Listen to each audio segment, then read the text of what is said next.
Good morning children, I am Fertilizer. Now I am going to teach you the third step in the agricultural practices. The third step is adding manure and fertilizers. So the third step in the agricultural practice is adding manure and fertilizers. Here,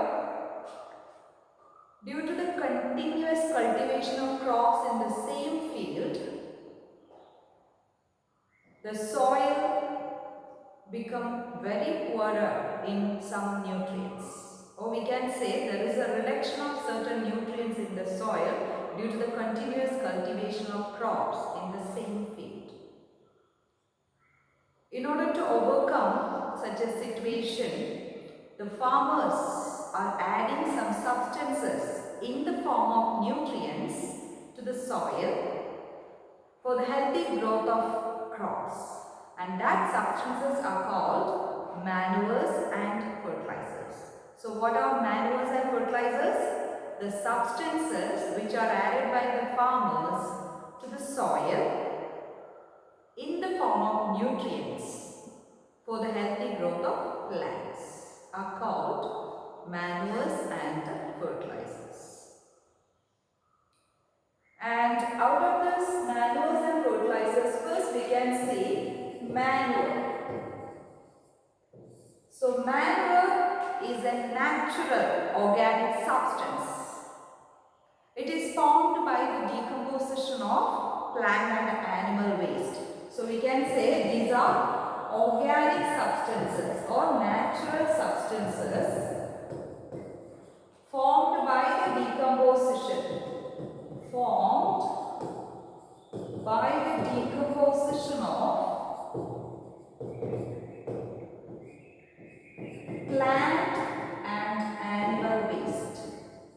Plant and animal waste.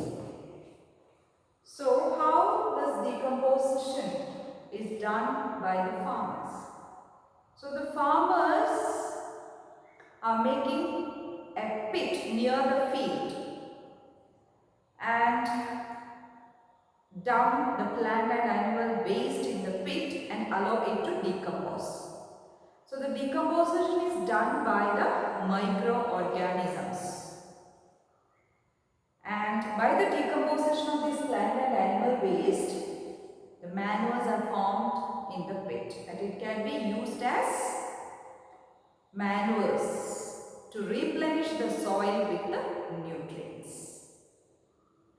In the lower classes, you already learned vermicomposting. So what is vermicomposting? So manures are compost formed by the decomposition of plant and animal waste.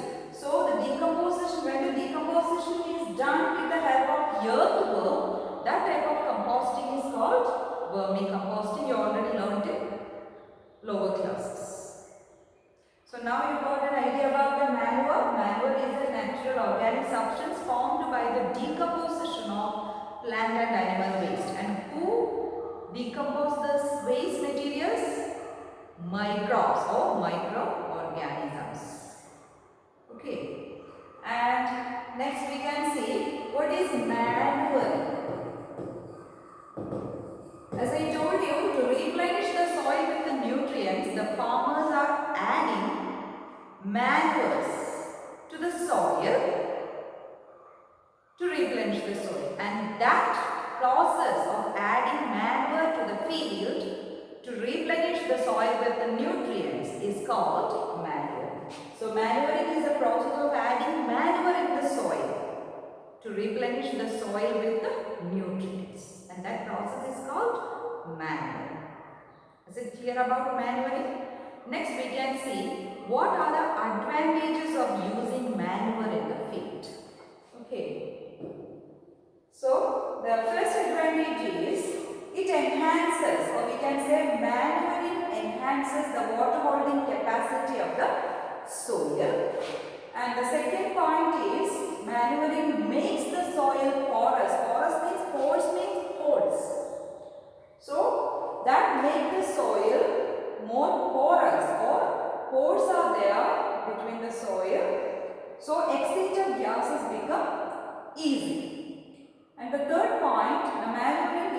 increases the growth of useful microbes in the soil. So some friendly microbes are there in the soil to provide nutrients or to add nutrients in the soil or to fix the atmospheric nitrogen in the soil. So it enhances the growth of such friendly microbes in the soil. And the manuring improves the texture of the soil. The quality of the soil also be improved by using manure.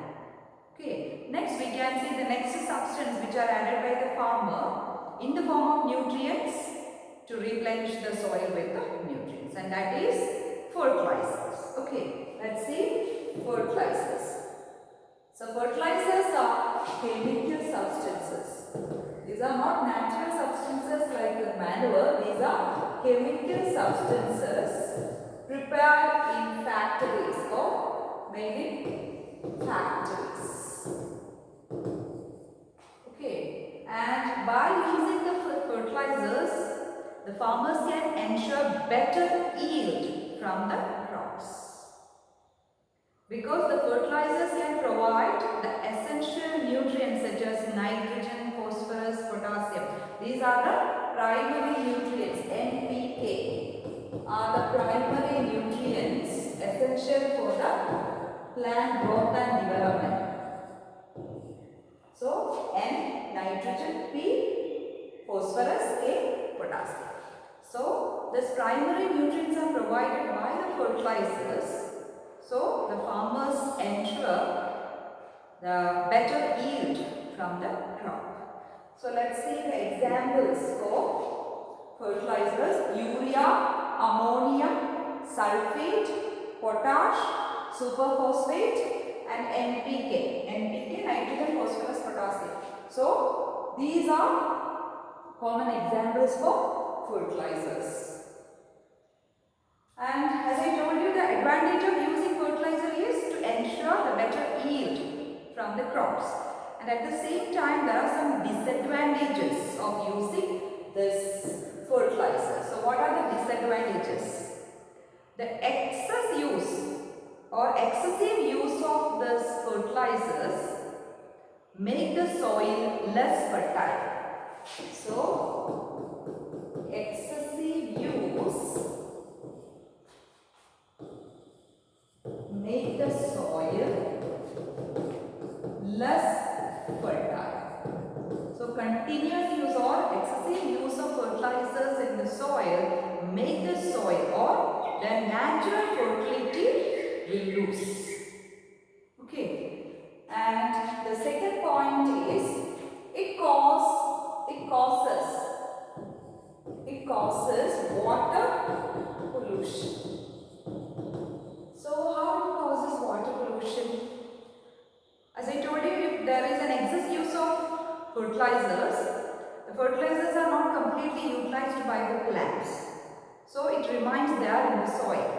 When it is raining, it's being washed off by rainwater, then it gets deposited into the nearby water reservoir.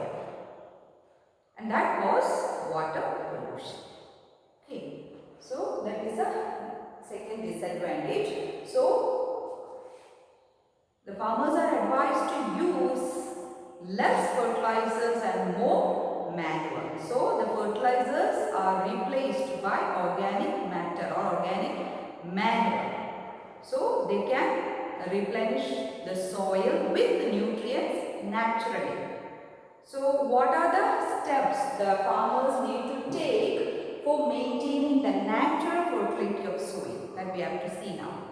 So how the farmers can maintain the natural fertility of the soil? The first step is use organic manure in the soil. That means less use of fertilizer and more use of manure. Okay. And the second step is leave the land uncultivated. Leave the land. Land means the crop field uncultivated in between crops. In between crops.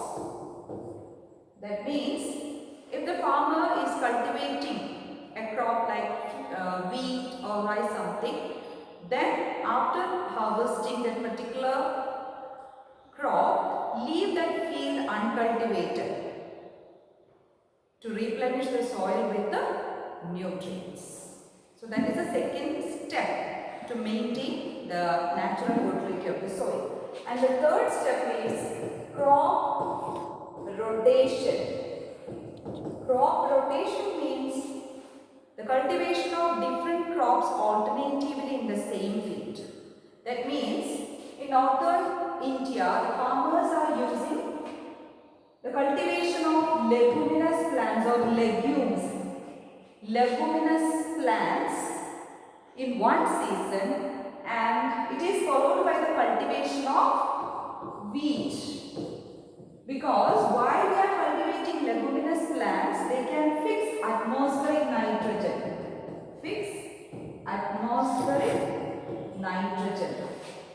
That you learned in lower classes. That means the leguminous plants, the roots of the leguminous plants consist of a nitrogen fixing bacteria such as rhizobium, acetobacter, etc. that can fix the atmospheric nitrogen and replenish the soil with the nitrogen.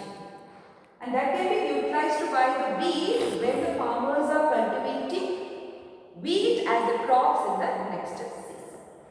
So this method is used by the farmers for maintaining the natural fertility of the soil. Okay, and these are the methods to maintain natural fertility of the soil. And now we can see fertilizers and manures. Next we can see what are the differences between fertilizers and the manures. So first point, fertilizers are inorganic salts. These are chemicals, we can call it as these are chemicals. But manures are organic substances or natural substances. And the second point, the fertilizers are prepared in factories. But in case of manure, the manures are prepared in the field. Third point, the fertilizers does not provide any humus to the soil. But manure provide lots of humus. And last point, the fertilizers are rich in nutrients like nitrogen, phosphorus and potassium. And manures relatively less rich in plant nutrients. Hope you understood everything about the adding manure and fertilizer.